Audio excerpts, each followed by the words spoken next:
السلام عليكم خواتاتي، كي دايرين؟ لاباس عليكم؟ نتمنى يلقاكم هذا الفيديو في احسن الاحوال يا ربي. اليوم ان شاء الله درت هاد الكيكه وهاد الحليوه، قلت علاش ما نشاركهاش مع خواتاتي. مكونات بساط وكيجيو فنين وساهلين، نتمنى البنات تجربوهم وندوزو ان شاء الله. نبداو على بركه الله. غنحتاجو في هاد الكيكه البنات، عندنا هنا 4 البيضات يكونوا خارجين من الثلاجه البنات، لان لا درتو البيض خرجتو من الثلاجه درتو به الكيك راه ما غيطلعش لكم. عندي هنا حامضه مغسوله مزيان، غناخذ القشره ديالها والعصير ديالها. عندي واحد الكاس لاروب ديال الزيت، عندي كاس لاروب سنيده واللي كيبغي حلاوه يزيد السكر. عندي واحد الساشيات ديال خماره، 2 ساشيات، وعندي 2 كيسان عامرين ديال الطحين. الكيسان اللي تعبروا بهم هو اللي تعبروا بهم الطحينه البنات.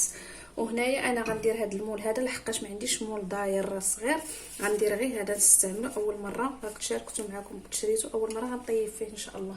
دهناه بشويه الزبده وغرشوه بشويه الطحين او غرشوه بقشور الحامض مخلط مع 2 معالق سنيده. المهم حتى نكمل لكم ان شاء الله وتشوفوا كل شيء. نبداو على بركه الله. اول حاجه راكم عارفينها وهي سنيده والبيض. كما قلت لكم البنات، البيض يكون خارج من الثلاجه. وهاد الكيكه هذه كتجيب الحامض غزاله، والحامض يعني موجود دابا، هو الليمون نستغلوا في هذه الفتره. علاش لا؟ كتجي الكيكه منعشه. انا بعدا كتعجبني الكيكه ديال الحامض، كتجي غزاله وكتطلع زوينه. بسم الله. صافي البنات، غنطرب البيض مزيان حتى يتضاعف الحجم ديالو. يمكن لكم تخلطوا بالخلاط الكهربائي الا ما كانش عندكم، هذا ماشي ضروري. دابا غنبدا على بركه الله. بسم الله.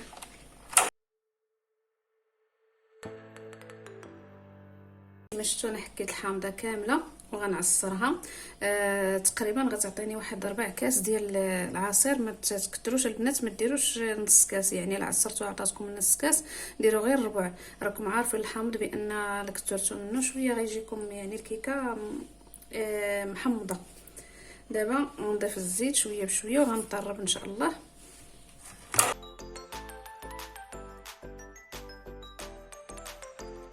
صافي دابا غنخلي هاد الخليط ديالي وغندوز ان شاء الله باش نغربل الخمارات و2 كيسان الطحين.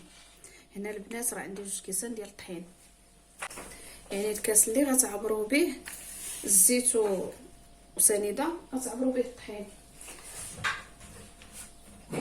بالنسبه للطحينه البنات اسمحوا لي نعبروا قدامكم، يعني راه عندي 2 كيسان هنا انا عابراهم وغنغربلهم. ضروري ما تغربلوهم البنات. بسم الله. 2 كيسان يكونوا عامرين.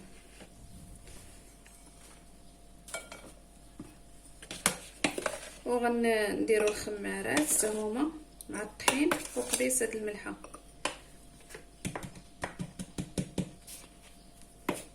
باش كيسان يكونوا عامرين البنات باش يلا يجيكم الخليط هو هذاك. انا عندي ناقص شويه، كنت عبرته بالزربه، غنزيد واحد المعلقه. نتوما ديروا 2 كيسان. هانتوما البنات، والطحين تيبقى على حساب الكميه ديال اسمحوا لي معيانه شويه، مشكلت عليكم. الله يشافي الجميع يا ربي، والله يشافي كل مسلم، والله يرحم هذوك اللي ماتوا مساكن الناس اللي في طنجه، الله يرحمهم والله يدير لنا الشتاء والخير يا ربي ويسرنا امورنا. هادشي اللي غنقولوا، الله يصبر الوالدين ديال الناس اللي ماتوا مساكن. بسم الله. صافي غنغربل هاد الخمارات هادو. الموت علينا حقا البنات، ولكن الفراق كيجي صعيب بزاف، ولكن الحمد لله على كل حال. غندير واحد القبيصه ديال الملحه، غير قبيصه. كاينش اللي اثرت فيا البنات وهي ديك السيده اللي ماتوا لها 4 ديال البنات، وتبارك الله ربي عطاها واحد الصبر الحمد لله. الله يصبرنا يا ربي حتى حنايا، لان الفراق كيجي صعيب بزاف. ايوا واش غنديروا؟ الحمد لله، هذا هو امر الله سبحانه وتعالى، وخصنا نرضاو بحكم الله سبحانه وتعالى. صافي البنات، دابا غنخلط هاد الخمارات وهذا الطحين غير باش يتخلطوا ليا صافي. وغنبدا نضيف الطحين شويه بشويه والعصير د الليمون حتى نعصرها، نضيفها حتى للاخر. بسم الله. يمكن لكم تخلطوا بالفوي، يمكن لكم تخلطوا بالطراب، ماشي مشكل.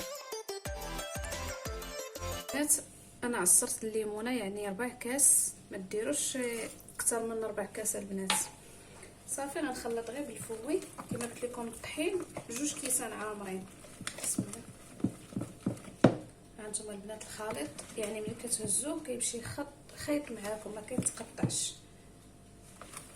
وما تخليوش خفيفه بزاف، 2 كيسان راه كافيين. ها انتم صافي. انا راه شعلت الفران دابا وغندخلها ان شاء الله. الفران مشعل على 200 درجه، غندخلها وغنقص عليه الحراره على 180 ونخليها طيب. راكم عارفين بان الكيكه خصها تطيب على خاطرها وما تكونوش مسخنين الفران من قبل. انا يلاه سخنته مازال كيتعطل ليا، ما كيسخنش. صافي وغندخل الكيك ديالي تقريبا واحد ساعه الا ربع هكاك، ولا المهم على حساب كل واحد والفران ديالو. انا بالمره كتاخذ ليا كاع اقل من ساعه الا ربع. ها انتم البنات الخليط صافي. دابا غناخذ المول ديالي، وكما كنقول لكم اللي كيلصق ليه المول اللي كيلصق ليه الكيكه يعني يمكن لكم تدهنوه بالزبده من الاحسن، وترشوا الدقيق او الكوك، المهم اللي غديروا نتوما، ودخلوه المجمد قبل ما تخلطوا الكيكه. منين كتكونوا خلطتوا الكيكه يعني كيكون هذاك الطحين والزبده جمدات في المول، وما منين كيدخل الفران يعني ما كتلصقش لكم الكيكه. ملي كتخرجوها كتبرد وكتنزل معكم بكل سهوله. والمول بالنسبه للمول البنات اي مول عندكم يمكن لكم ديروه. انا رشه غير بشويه ديال الطحين. بسم الله. يمكن لكم تخلطوا سنيده مع قشور الحامض او الليمون وترشوا به هنايا وتدهنوا بالزبده. بسم الله. هزوا يديكم الفوق البنات وخويو الكيكه ديالكم. صافي كما قلت لكم ان شاء الله غندخلها للفران وغنقص على 180 ونخليها طيب على خاطرها من التحت حتى تشوفوها تنفخات وتحمرات من التحت. عاد شعلوا عليها الفوق تحمر شي شويه حتى نخرجها ان شاء الله ونوريكم كيف جات بعد ما خرجتها من الفران. هانتوما راه جات طالعه وجات زوينه وتحمرات. هانتوما المهم غنحيدها من المول وغنزينها ان شاء الله. غنحتاجوا واحد الكاس طلاروب سنيده، نص كاس ديال الزيت، خماره ونص يعني خماره ونص، معلقه صغيره يعني خماره ونص ديال الخماره، ما تضيفوش 2 خمارات. عندنا واحد حامضه حكيتها على القشور ديالها البنات وشويه ديال الملحه وعصرتها، يعني شحال ما عطاتكم ديال العصير. انا يعني كانت عندي حامضه ما كبيره ما صغيره، المهم حامضه متوسطه. بسم الله. وعندنا 2 بيضات. هاد الحلوه هذه كتجي البنات بنكهه الحامض، كتجي غزاله اول حاجه. وغنخلطها بهاد الخلاط، يمكن لكم تخلطوها غير بالفوي. بسم الله. نتمنى تجربوها، ساهله بمكونات بساط والحامض الحمد لله راه موجود دابا. بسم الله. غنطرب الزيت والبيض والسنيده وعاد نضيف المكونات الاخرين. بلاتي حمزه. صافي البنات ها هو الخليط بعد ما دابت ليا سنيده. صافي غنضيف هذا العصير ديال الحامض. ماشي ضروري البنات ديروا بهذا الخلاط، انا غير كنت صايبت كيكه ولقيته حدايا قلت نخلط به، ما فيا ما نخلط بيدي.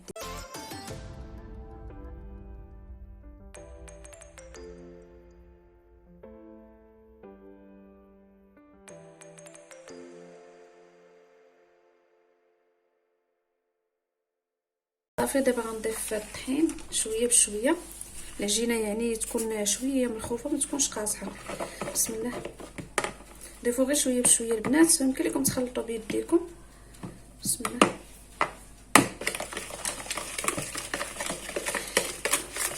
كتجي فيها نسمه الحامض كتجي غزاله. انا الفرانه مشعلها البنات من قبل حيت الطياب ديالها كيكون على فحال الشكل ديال الغريبه، والطحين ضروري يكون مغربل راكم عارفين. ضروري الطحين خصو يتغربل. صافي هنا غنستعمل يديا ان شاء الله. غنجمع الخليط ونرجع نكمل معكم. صافي البنات بعد ما خلطت العجينه وراني درت الخميره كما قلت لكم خماره ونص. ها نتوما يعني العجينه ما كتكونش قاصحه.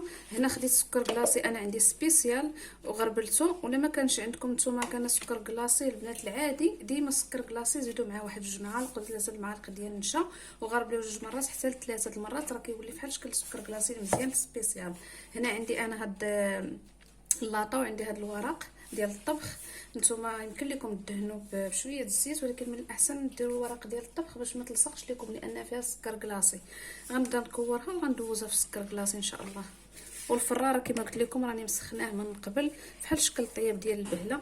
بسم الله. المهم الحجم اللي بغيتو نتوما كبار ولا صغار، يعني كنديروها كويرات بحال هذا الشكل هكا، ما كتحتاج لا تبسط لا والو.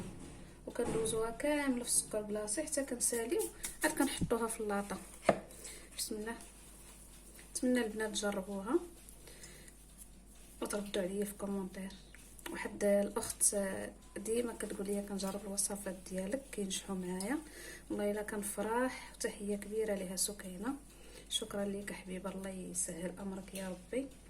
هادشي اللي بغينا، يعني ملي كندير واحد الحاجه الا كندير فيها مجهود ولا نجحتش راه ما نقدرش نحطها. ما يمكنش الحاجه تكوني ديريها تصايبيها واخا كاع تشوفيها في شي عند شي اخت ولا تعطيها لك شي صديقه ولا من عند الوالده ولا لا، وتقدر تصدق لصاحبتك، تقدر تصدق للوالده ديالك، ولكن تقدر ديريها انت ما تصدقش ليك. ولكن لا ما صدقاتش ليا الحاجه البنات راه ما نقدرش نشاركها معاكم. واخا شحال من حاجه كاع نديرها وتخسر ليا ما نقدرش نشاركها معاكم. خصني نشارك معاكم شي حاجه اللي هي كتصدق معايا. وانا اي حاجه كيف ما كانت بسيطه الحمد لله تنديروا حويجات بساط باش يقدر اي واحد يديرهم. وشكرا لكم وشكرا للكومنتيرات الزوينين ديالكم. صافي البنات انا ساليت الحلوه كنت غنطيحها كما قلت لكم. راني مشعله الفران من قبل، شعلت عليه من الفوق ومن التحت. دابا غنطفي عليه من التحت وغنخلي العافيه عليها من الفوق بحال شكل غريبه تبدا تشقق. تقريبا كتاخذ طياب مده طياب البنات 20 دقيقه. يمكن لكم تخليهم شاعل من الفوق ومن التحت كل واحد والفران ديالو. انا حيت عندي الفران شويه ثقيل غنشعل عليها من الفوق تشوفها تشقات لي شويه، عاد نعاود نشعل عليها من التحت حتى نخرجها ان شاء الله ونوريكم الشكل النهائي ديالها. وضروري البنات ما تطيبوش بزاف لان لا طيبتوها بزاف راه كتقصاح لكم. ها نتوما البنات انا غنتفتح معكم ساره وحيده، عرفتي راه جات رطبه. شوفوا البنات كيف جات من الداخل فنه. انا جهدت عليها شويه البوطه ضروري البنات ما تجهدوش عليها النار. انا قلت لكم البوطه. ها نتوما راه جات فنه حيت كنصور بالتليفون. ها نتوما وجات رطبه. وهنا كما كتشوفوا وصلنا للنهايه ديال الفيديو. كيكه جات غزاله البنات بالحليوه بسيطه بمكونات بساط.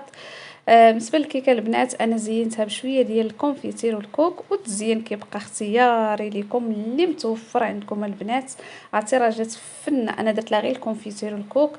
نتمنى تجربوها يا ربي وتخليو لي في الكومونتير كي جاتكم. وشكرا لكم. وما تنساوش اختكم فاطمه بلي لايك والدعم مع الحباب والاصدقاء باش تكبر العائله علاش لا.